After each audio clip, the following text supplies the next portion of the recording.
bien, Romain, pour commencer cette année, nous allons peut-être parler festivités et parler un peu du vin. Évidemment, en toute modération, ce qui est évident. Alors, ce que chacun a oublié, mais je connais notamment à Saône certaines personnalités qui connaissent bien la problématique du vin dans la région de Longwy, c'est que nous avions des vignes partout par le passé. Et nous sommes donc dans les années, par exemple, où en faïence, on réalisait des pièces comme ceci. Le sculpteur Onésime Croisy, nous sommes dans les années 1880, et nous voici ici devant une cheminée qui a été dédiée à Bacchus, et l'on peut voir ici cette tête un peu affriolante de Bacchus avec ses petites cornes, avec les oreilles avec des pendentifs en grappe de vin, et puis un décor floral et un décor de fruits qui complètent cet ensemble de style Renaissance. Nous sommes donc ici dans le bâtiment du musée et de la faïencerie Saint-Jean-l'Aigle, et nous avons réussi à conserver tous ces éléments d'époque.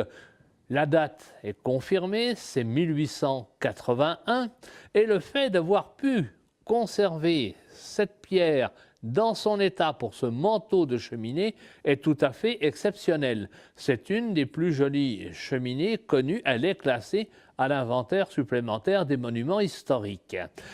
Nous sommes ici en présence de plusieurs pierres de qualité différente pour qu'il y ait des colorations. On voit bien que la partie centrale du manteau est dans une coloration plus jaunâtre que les pierres du linteau.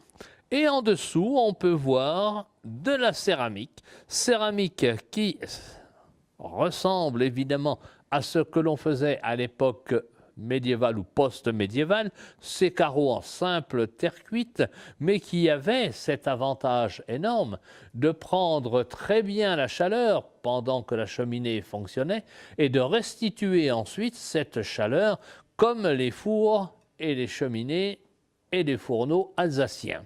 Nous étions évidemment ici très proches de l'Alsace et il y avait des coutumes qui passaient d'une région à l'autre. Ensuite, ce qui est amusant de voir, ce sont ces têtes de faune ici, avec ce sourire large puisqu'on parle du vin. Et déjà à cette époque-là, le vin était une grande tradition de région en région. Si dans notre région, il est connu que la quantité de vin était considérable à la production, c'est parce qu'on faisait une piquette. Ce n'était pas des grands vins, c'était des petits vins, mais des vins de terroir et des vins qui se consommaient dans l'année. Donc nous sommes ici devant l'un des derniers témoins de ce qu'était le vignoble longovicien. On peut trouver les mêmes cépages encore aujourd'hui, non plus dans nos régions, bien qu'un peu du côté de Sierre qu'on commence à replanter, mais c'est surtout au Luxembourg qu'on va retrouver des cépages identiques comme le Müller-Thurgau et bien sûr l'Elbling. Elbling, c'est le vin courant, c'est le vin de table blanc. On ne faisait que du blanc. Il ne faut pas oublier, bien sûr, ce détail. Le vin rouge, on ne connaissait pas dans notre région. Voilà alors, Laurent, excuse-moi. Ah, c'est super. Attends, je vais reprendre sur le oui. Bacchus. Voilà, quand tu veux, Jacques. Voilà, Romain, cette histoire du vin à Longwy. On peut continuer évidemment de chercher en archives, ce que l'on fera vraisemblablement certainement. Nous avons commencé à le faire, mais l'histoire du vin à Longwy reste à écrire.